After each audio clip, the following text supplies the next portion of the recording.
Hey, folks, welcome to InTheMoneyStocks.com's intraday analysis video, brought to you by the creators of proprietary price, pattern, and time methodology. My name is Gareth Soloway, and it's time to get started on today's action. Wednesday, July 9th, 2014 is the date, and right now we are seeing the S&P 500, NASDAQ, and Dow all trading higher. And again, this is coming off of a down day the last couple days. So we came back from the July 4th holiday, 2 consecutive down days. You can see it right here, down and down. Now you've had a nice bounce from yesterday's lows, kind of straight up. And what's interesting here, folks, and I want you to take a look at this, and this just shows how powerful trends are in the market. If you take this low right here and just drag it right up underneath all of these lows, I mean, this is the line we're holding. Now, the interesting thing and something you should be watching is that if we break through that low, if we take this out to the downside, you're going to see some good downside in the market. So as long as this holds, we could actually break up. So right now, just looking at this chart, the SPY on the intraday 10-minute chart, it would give the market a little neutral to upside bias, right? Because you're above this upsloping trend line I just put in. Now, if by chance you get below that on a closing basis, if it pierces on the Fed minutes in about 14 minutes or 15 minutes, that's a non-event. Don't even worry about that. A pierce doesn't mean anything.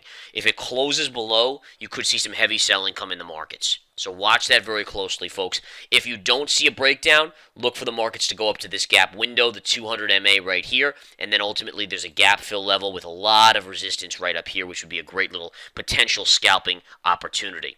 Okay, so those are what we're looking at right now on the charts, and again, we'll keep you guys posted, but right now, again, the market's getting a nice little float up. Notice the volume, by the way. So yesterday we did like 100 million in volume on a down day. Look at the volume today as at approaching 2 p.m. Eastern Time. 35.5 million. It's amazing. It's like there's a faucet. I mean, think about your faucet in your kitchen.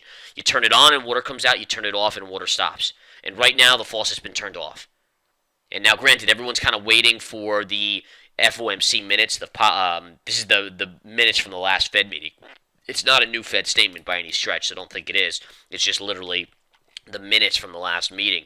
But it will give the market a little bit of an initial move. I don't think it's going to be a big deal, frankly. I don't think it's going to be a big mover, but it should be a small mover, maybe kickstarting a move to the breakdown if it does, if you see this break to this downside on the line, okay? All right, so that's what we have going on there. Yesterday, Alcoa reported earnings after the bell. That stock is having a nice day today. That's actually a great move on Alcoa. The one thing I want to show you about Alcoa here, folks, which actually makes me think that it's getting close to a shorting opportunity, take a look at this. So you see these pivot highs right here. So it still has a little ways to go. Alcoa has a little bit more upside to go. But I would say once this stock gets up to about $17.75, $17.75, which is still about $2 away, that is going to be a great shorting opportunity. I mean, it's just a huge, huge resistance point. Pivot high, retest, pullback, retest right there. And you'd look for probably a good 10% pullback off of that level. Okay? What else do we have going on in these charts? Let's take a look at Goldman Sachs. Now, this is interesting, folks, because even though the markets are actually having a float to the upside day, and again, you have the Dow up 50 points, NASDAQ up 24, S&P up 6, so it's not a big up day. We were down over 100 on the Dow yesterday. But one thing to note here is the financials are not participating, which should be noted. Look at Goldman Sachs today. Down yesterday pretty precipitously. Down today, again, not a lot, but with a slight up market, that is something of interest. Now, on the opposite side, at least JPM is seeing a little bit of a bounce, but if we take a look, let's take a look here. Look at Wells Fargo, slightly negative on the day, and Bank of America is flat on the day. So financials, to me, something that sticks out, and I always try to relay to you guys what's catching my eye so you guys can kind of think like a pro, see like a pro, and this is definitely something. Financials not participating. Now, if you go to high beta stocks like Netflix, Netflix is not bouncing either. All right, Netflix down another $2.30 today. Now, it's not a big drop. You haven't taken out yesterday's lows by any stretch, but considering the market's bouncing back, you would assume, right? I mean, it would just be an assumption that you'd see a bounce back on Netflix, and that's not happening. Now, other beta stocks are bouncing back, high beta. Remember, high beta are high volatility stocks, and you can see here Tesla's having a decent bounce today, up $4, 1.85%, essentially negating its down move from yesterday. However, if you zoom out on Tesla, look at the fall this thing's had. I mean, this is just a small bounce, really, in comparison to the fall that it's had on the stock. And I think, personally, that the high beta nature of these stocks, the fact that these stocks have come down so precipitously, to me, that's telling me that something is amiss. that these were the stocks that rallied the markets higher, and the fact that they're coming down so sharply is definitely an issue. Is definitely something that the market needs to be concerned about. Not a huge amount because we still are holding major supports on the S&P chart, but it is something that gets my attention. I refer to it as cracks in the glass. Imagine if you have a glass, right? And you get a crack in the glass, doesn't mean the whole glass is going to shatter and break, but it's the beginning of a weakening formation or a weakening signal. All right. Now, a couple other stocks out there. Take a look at Apple today. Apple's basically flat on the day. Apple had a big reversal yesterday. I thought this was actually interesting because I still think there's a chance Apple can get to 100 before a bigger fall in the stock. But just yesterday alone was a very bearish reversal pattern in the morning. It bounced back towards the afternoon. But again, unless it gets back above this high, this is a significant drop. And again, notice how yesterday, if I zoom in a little bit, had this big green first candle and then it just got crushed. And you negated right here. See this? So you came all the way down right to the gap fill here, negating the previous day's entire move, and then you bounced. So now, basically what this tells us is up move, 100% reversal, which is a negative. Now you're getting a little bit of a technical bounce. You still actually would look at this as a slight negative. Only would that change if you take out this high. Take out that high, then it changes. But right now, again, listen, it could very well change. I mean, in all fairness, we have a cycle date coming up, but the cycle date is not here yet. So you still have that opportunity for the markets to kind of trade to the upside. Other stocks out there, Twitter was hammered yesterday, getting a good bounce. Pandora is a little bit of a micro bounce, but not much. Pandora continues to look very, very weak. Look on Pandora's daily. Let me flip over to the daily chart here. If you go, and that's actually the weekly chart, so let's go away from that. But here, look at this.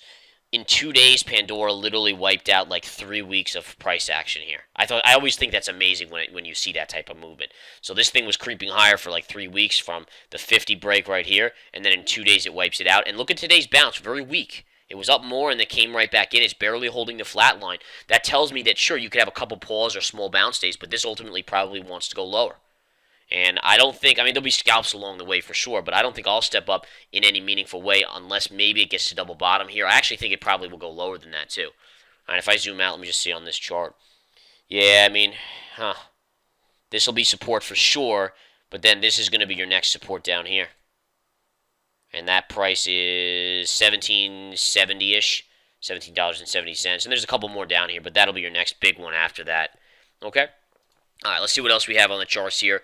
Baidu today, BIDU, bouncing back a little bit. This is another high beta stock that absolutely got annihilated in the last couple trading days, getting a bounce back. IBB, after early weakness, has bounced back. I covered my short yesterday for a great profit of $11.50 on IBB as the profits continue to rain down. SanDisk was getting hammered yesterday. Interesting with SanDisk, it bounced back sizably yesterday, but still down. Today, it's basically flat. So you're not seeing much recovery or strength in that, okay? All right.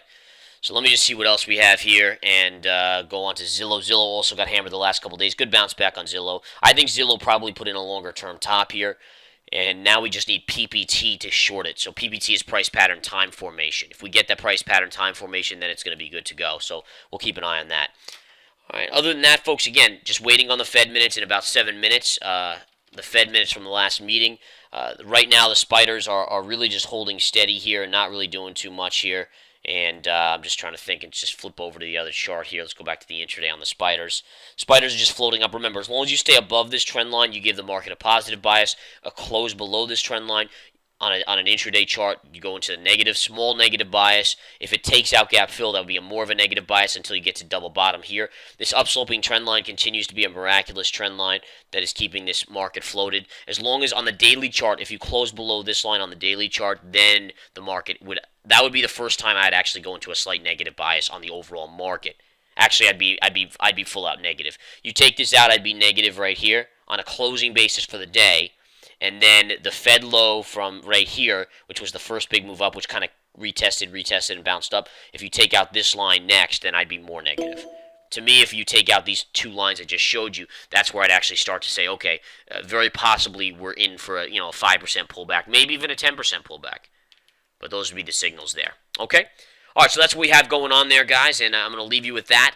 But Other than that, yeah, pretty quiet out there, and I'll keep you guys posted if anything pops up. Come take the 7-day free trial. Volatility is back, guys, and that means money's there to be made. I told you about this yesterday. Yesterday, literally 10 day trades, all profitable in the intraday stock chat. I made more money yesterday day trading than I have in the previous 2 weeks combined. It was unbelievable. Swing trading's back because we're seeing moves like IBB dropping $11, $12 in a matter of a few trading days. SanDisk yesterday at the lows down $4, $5. I mean, that's the volatility you dream about, folks. So it's back. That means swing trading is going to be good if you're a swing trader and an investor. Day trading is awesome. Come join us here at InTheMoneyStocks.com.